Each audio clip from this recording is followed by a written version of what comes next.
د سجدې تلاوت نیت څنګه دی، دویمه خبره د سجدې تلاوت طریقه څنګه ده، دریمه خبره سجدې تلاوت مونږ په یو نیت سره څونه سجدې تلاوت کولی شو، څلورمه خبره سجدې تلاوت کم ټایم کې کولی شو او کم ټایم کې نشو کولی. نو دا څلور واړه خبرې زه تاسو ته په مختصر الفاظو کې په دې ویډیو کې بیانوم، کوشش وکړئ په دې باندې ضرور ځان پوهیږئ. ټیک شو جی.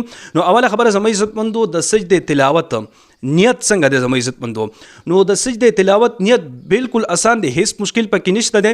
نیت خو اصل کې د زړه نه دی چې په زړه کې تاسو نیت وکړو چې بس د قرآن د تلاوت سجده کوم، بس الله اکبر ډایرکټ ویلی شي. ټیک شو. او که چېرې اوس په خوله باندې ویل غواړئ که نه، نو بالکل بیا جایز ده، بیا داسې نیت ووایئ سجده کوم د تلاوت قرآن، خاص د الله پاک دپاره محمد کعبې شریفې پلور کوم، الله اکبر. ټیک شو. دا خو نیت شو، صحیح شو کنه. اوس راځو د سجدې تلاوت طریقې طرف ته. نو طریقه د سجدې تلاوت بالکل اسانه ده، هیڅ مشکل پکې نشته دی.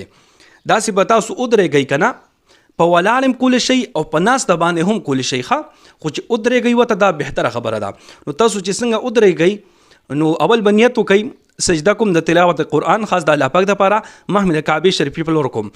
الله اکبر چې وایي کنه، الله اکبر سره لاسونه به اوچتوئ نه، لاسونه به مښکتئ. الله اکبر به وایي دې سره به راروان شي. الله اکبر اکبر سره چې تاسو سجدې ته رسیدلی یئ، صحیح شوه. نو بس درې پیرې به سبحان ربي الاعلی پکې ووایئ، چې څنګه پوره شي درې پیرې سبحان ربي الاعلی، بس الله اکبر به وایي، په تحیات باندې به کښېنئ، بس تاسو سجدې تلاوت یوه پوره شوه، صحیح شوه. سلام پکې بیا نشته دی، صحیح شوه که نه. دا وه د سجدې تلاوت طریقه. اوس درېمې خبرې له راځو.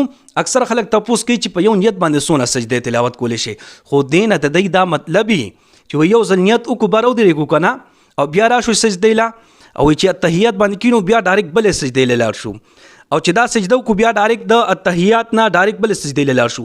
د دوی ته نه دا مراد دي. زما عزتمندو په یو نیت باندې هر څو سجدې تاسو کولی شئ. اصل کې خو د هرې سجدې دپاره خپل نیت شرط دی، هرې سجدې دپاره به خپل نیت کوئ. خو ګورئ تاسو چې اوس تاسو ودرېدئ که نه، او سجدې دپاره راغلی، یو نیت مو وکړو هلته سجدې دپاره راغلی، دینه بیا راپاستې دي الله اکبر سره په تحیات کښېنئ، چې بلې سجدې له تاسو ځئ که نه، په زړه کې اټومیټک نیت راځي چې اوس دا زه بله سجده کومه، د هغې نیت په زړه کې اټومیټک کېږي. نو بس هغې له تاسو بیا بله سجده وکئ. ټیک شو. او بیا چې څنګه تاسو راپاسئ بلې سجدې له ځئ، په زړه کې بیا نیت راځي چې اوس دا زه بله سجده کومه، هغې نیت اټومیټک په زړه کې کېږي. نو هر څو سجدې تاسو په یو ځای باندې کولی شئ، که 10 سجدې وي، 20 سجدې وي، 13 سجدې وي، 40 وي، چې هر څو سجدې په تاسو باندې لازمي شوي وي که نه، هغه ډایرکټ په ډایرکټ کولی شئ. د هرې سجدې لپاره ودرېدل لازمي نه دي. ټیک شو. په ناستې باندې ډایرکټ هم کولی شئ، صحیح شوه. دا خبره هم برابر شوه. اخیری خبره سجدې تلاوت چې ده که نه، کم ټایم کې کولی شو او کم ټایم کې نشو کولی، دا اوس ضروري خبره ده. نو سجدې تلاوت چې ده که نه په دریو ټایمونو کې نشي کولی، باقي هر ټایم تاسو سجدې تلاوت کولی شئ.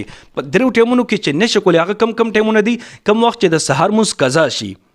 ټیک شو که نه، سحر مونځ چې قضا شو دغه ټایم نه تر نور خاته پورې د نور دا سترګه چې روتې نه وي که نه، دغه ټایم نشي کولی. تقریبا 12-13 منټې 12-14 منټې په دې کې تاسو سجدې تلاوت نشي کولی، یو ټایم. دویم د زوال په ټایم کې نشي کولی، نور چې بالکل د سره د پاسه وي دې کوم سجدې تلاوت نشي کولی. دوه شو.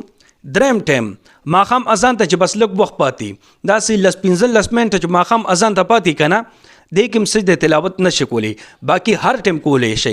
که مازدیګر مونځ نه پس ډایرکټ تاسو سجدې تلاوت کول غواړئ، بالکل کولی شئ.